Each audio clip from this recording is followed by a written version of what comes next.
Dans cet épisode, vous verrez que Madhavi, satisfait, a déclaré « Mes 2 fils auront leur propre famille. Que demander de plus ?» Janvi a ajouté « Ne le dis pas encore à tonton. Il a fallu beaucoup de temps à Sagar pour me parler de nous. Et si nous parlons soudainement de mariage, il pourrait penser que je t'ai forcé. De plus, Sagar ne sait pas que tu sais pour nous. Donc nous devrions attendre qu'il dise quelque chose lui-même. » Madhavi a répondu « Waouh, tu comprends si bien Sagar. D'accord, je ne dirai rien au père de Sagar, jusqu'à ce qu'il le partage lui-même. » Pendant ce temps, chez Supriya, un problème les empêchait de préparer l'événement. Ranjan a suggéré qu'ils fassent tous les préparatifs à partir de là, alors tout le monde a commencé à se préparer.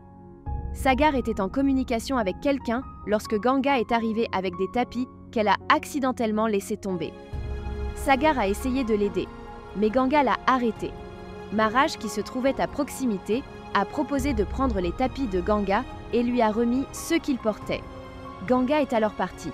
À l'étage, Yash était dans la chambre de Ganga et a furtivement mis une montre de sa coiffeuse dans sa poche. À ce moment-là, Ganga entra dans la pièce et Yash se cacha. Sagar est entré derrière elle et a dit qu'il avait besoin de parler. Ganga a répondu « Je n'ai rien à te dire », mais Sagar a insisté et l'a arrêté en disant « Tu ne peux pas m'ignorer comme ça ». Yash se cachait et écoutait leur conversation. Sagar a dit à Ganga « Tout ce que j'ai dit, c'est que je ne ressens pas la même chose que toi. Pourquoi es-tu si bouleversé à ce sujet? Ne gâche pas ta vie à cause de ça. » Ganga a poussé avec colère la main de Sagar de son épaule et a dit « Combien de fois m'as-tu dit d'avancer et de tout oublier? Tu t'es moqué de mes sentiments devant ta petite amie et tu m'as humilié. J'ai tout vu. Que devrais-je faire d'autre? » « Je fais ?» Sagar a répondu « Pourquoi ferais-je ça? Pensez-vous que je suis quelqu'un qui pourrait vous blesser? Je n'ai rien fait de tel. » Ganga a rétorqué « Assez, je n'entends plus rien. Ce que j'ai entendu aujourd'hui est suffisant pour toute une vie. » Et elle a quitté la pièce. Sagar s'est également éloigné tandis que Yash écoutait toute la conversation. Plus tard dans la nuit, le mariage a commencé et la cérémonie de mariage de Supriya a commencé. Ganga se tenait là, regardant, ayant l'impression que c'était son mariage avec Sagar. Perdue dans ses pensées, elle monta dans sa chambre.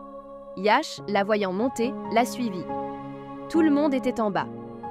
Ganga était assise dans sa chambre et Yash entra, verrouillant la porte derrière lui. Ganga, surpris, a demandé « Que fais-tu ici? Pourquoi as-tu verrouillé la porte ?» Yash a répondu « Tu dois t'ennuyer seul, alors je suis venu te tenir compagnie. » Il a commencé à regarder Ganga de manière inappropriée. Alors que Ganga essayait de quitter la pièce, Yash lui bloquait le chemin. Ganga l'a averti de ne pas la toucher. Alors que Yash essayait de la toucher, Ganga le repoussa.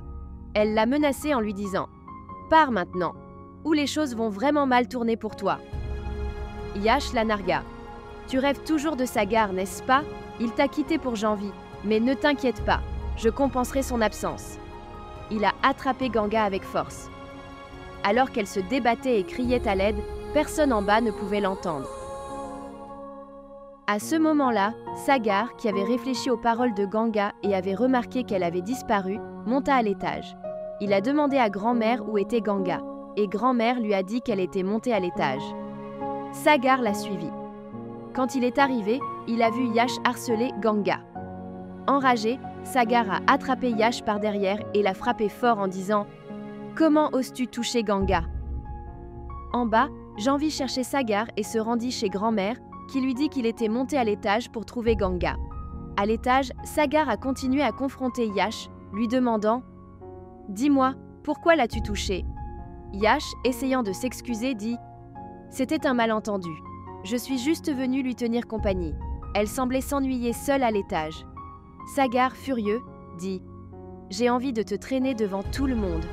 Mais je me tais à cause de ma mère, de mon oncle et de ma tante. Mais c'est ton dernier avertissement.